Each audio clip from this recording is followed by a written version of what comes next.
Persecución de los cristianos durante el Imperio Romano. Desde la segunda mitad del siglo I hasta el año 303 y después, en ciertas provincias los cristianos del Imperio Romano fueron perseguidos. En los primeros tiempos, las autoridades cristianas no distinguían la doctrina cristiana de la judía. Así, el historiador Tácito menciona las revueltas causadas en Roma en tiempo del emperador Claudio por un tal Cresto, a quien cabe identificar con Cristo, como la causa de la expulsión de los judíos de la ciudad de Roma en el año 44. Se suele afirmar que hubo 10 persecuciones romanas contra el cristianismo decretadas por 10 emperadores. Son las persecuciones de Nerón, Domiciano, Trajano, Marco Aurelio, Septimio Severo, Maximiano, Decio, Valeriano, Aureliano y Diocleciano. En realidad, durante todo este periodo el cristianismo fue religión prohibida, una religión ilícita, y estuvo permanente bajo el riesgo de persecución, dependiendo de la sensibilidad de los gobernadores provinciales del momento.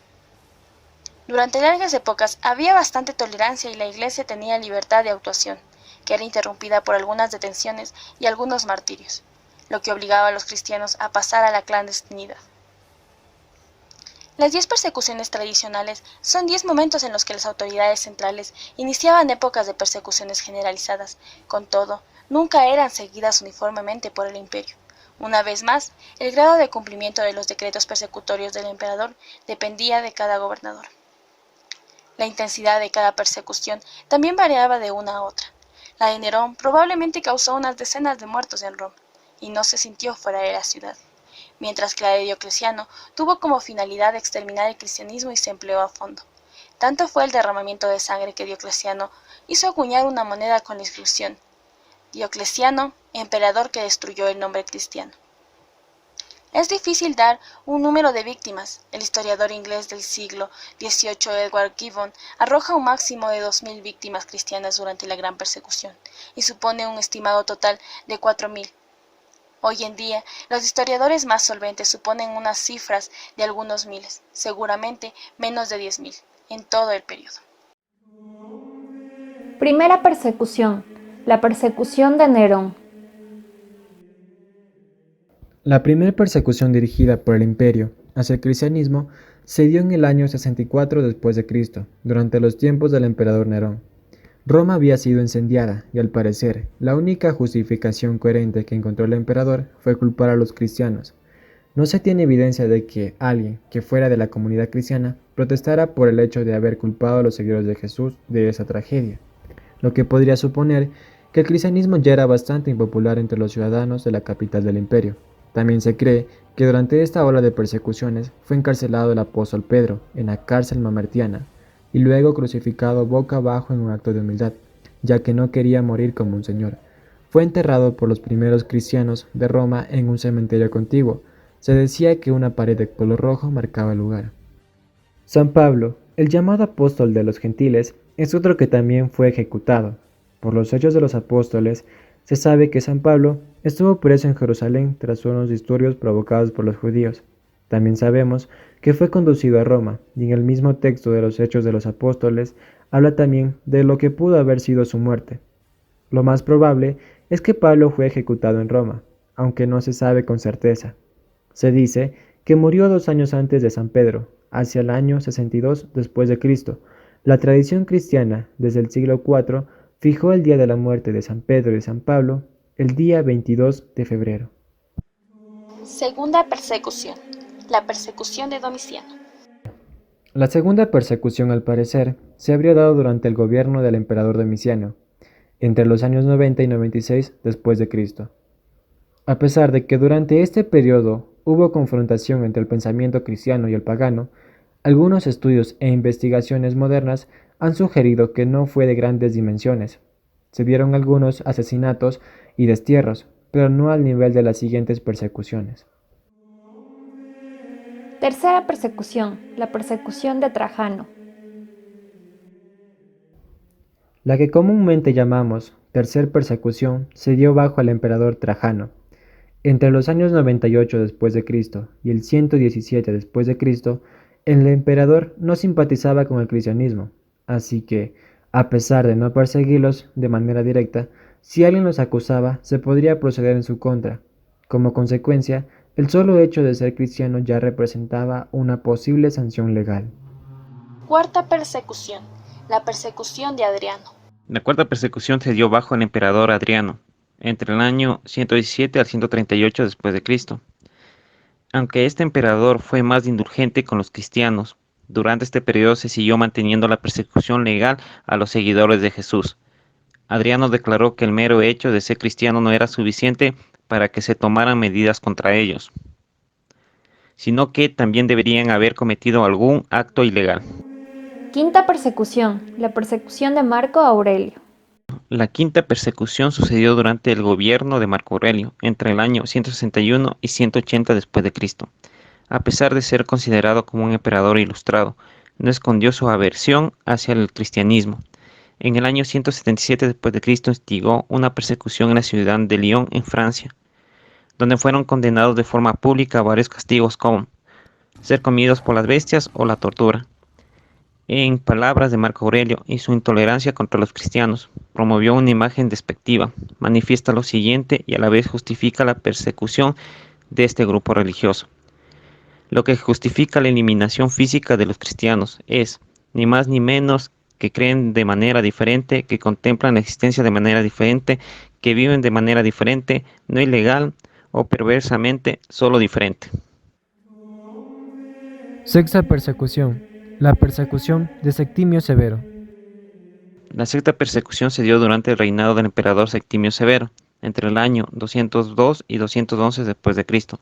Durante este periodo, convertirse en cristiano y bautizarse se volvió un acto ilegal y castigable con la muerte. Es por ello que se firmó el primer decreto universal prohibiendo la conversión del cristianismo. Estallaron violentas persecuciones en Egipto y África del Norte. Septimio Severo usó la persecución como pretexto para atribuir a los cristianos la peste y el hambre que asolaban el imperio. En su reinado muchos mártires fueron quemados a diario, confinados o decapitados. Séptima persecución, la persecución de Maximino Tracio.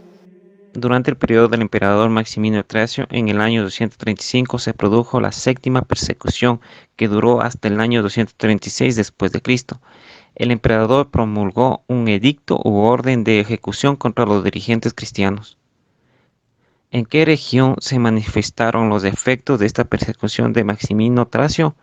En Palestina, de donde procedía el propio Eusebio, y sobre cuyo territorio no hay duda de que estaba interesado de que aparecieran en su historia eclesiástica de forma general. Octava persecución, la persecución de Decio. Decio fue un emperador romano que gobernó entre el 249 y 251 después de Cristo, distinguido político durante el reinado de Filipo el Árabe. Decio fue proclamado emperador por sus tropas después de sofocar una rebelión en Moesia. En 249 derrotó y mató a Filipo cerca de Verona y luego fue reconocido como emperador por el Senado. Durante su reinado intentó fortalecer el Estado romano y su religión, lo que condujo a la persecución de Decio, en la que varios cristianos prominentes, incluido el Papa Fabián, fueron ejecutados. En el último año de su reinado, Decio fue gobernante con su hijo Herenio Etrusco, hasta que ambos murieron en la batalla de Ábrito. Pero la anterior persecución solo sería un pequeño anticipo de la que se produciría en el reinado del emperador Decio. Para aquel entonces, el imperio no consideraba a los cristianos meramente como oportunos, como en el tiempo de Nerón, miembros de una minoría despreciable a los que podía ejecutarse si se hacía pública su condición, como en el periodo de Trajano, o seguidores de un culto repugnante que merecían la prohibición y la muerte. Como en los tiempos de Marco Aurelio, se habían convertido en un grupo social cuya escala de valores e influencia se oponían directamente con los del imperio. Novena persecución, la persecución de Valeriano. Bajo el emperador Valeriano se produjo la novena persecución, entre los años 257 después de Cristo y 260 después de Cristo, en la que prohibieron las reuniones cristianas y se arrestaron a numerosos obispos. Quizá se esperaba que el ataque contra los dirigentes se debilitara el movimiento, pero la estrategia de Valeriano no dio los resultados que esperaba. Al año siguiente, convencido de que la aniquilación de la jerarquía no se traduciría en el final del cristianismo, ordenó la ejecución de todos los diáconos y laicos de relevancia que no apostataran. La nueva medida estuvo en vigor durante 2 años y solo concluyó cuando Galeno decidió derogarla y devolver sus propiedades a las iglesias. 10ª persecución, la persecución de Diocleciano. Muchos cristianos empezaban a respirar aliviados porque creían que la persecución en el tiempo del emperador Valeriano sería la última y que el cristianismo empezaría a ser tolerado en el futuro. Sin embargo, la realidad era que le esperaba una de sus peores pruebas. En el 303 después de Cristo, Diocleciano ordenó, por influencia de Galerio, la destrucción de las iglesias y la quema de todos los volúmenes donde aparecieran recopiladas las porciones de las Sagradas Escrituras, en lo que sería la 10ª y última gran persecución. Se trataba, como había sucedido con Valeriano, solo de un primer paso. La medida, pese a su rigor, no obtuvo los objetivos esperados, y un edicto promulgado al año siguiente autorizó incluso el empleo de la pena de muerte contra los cristianos. Ni siquiera la abdicación de Diocleciano significó el final de la persecución. Los cristianos eran considerados enemigos directos del imperio, y esta convicción tuvo como resultado el que continuara la persecución, aunque su intensidad variaría según los distintos gobernantes. Las persecuciones acabaron en el año 311 mediante el edicto dictado por el emperador Galerio, por el que se permitiría tolerancia al cristianismo, mediante el cual se reconoce a los cristianos libertad para practicar su religión y construir iglesias. Por su parte, en el año 313 los emperadores Constantino y Licinio promulgaron el llamado Edicto de Milán, por el que se daba libertad al cristianismo. Desde este momento, la Iglesia pasó a considerarse una religión lícita y recibió reconocimiento jurídico por parte del Estado.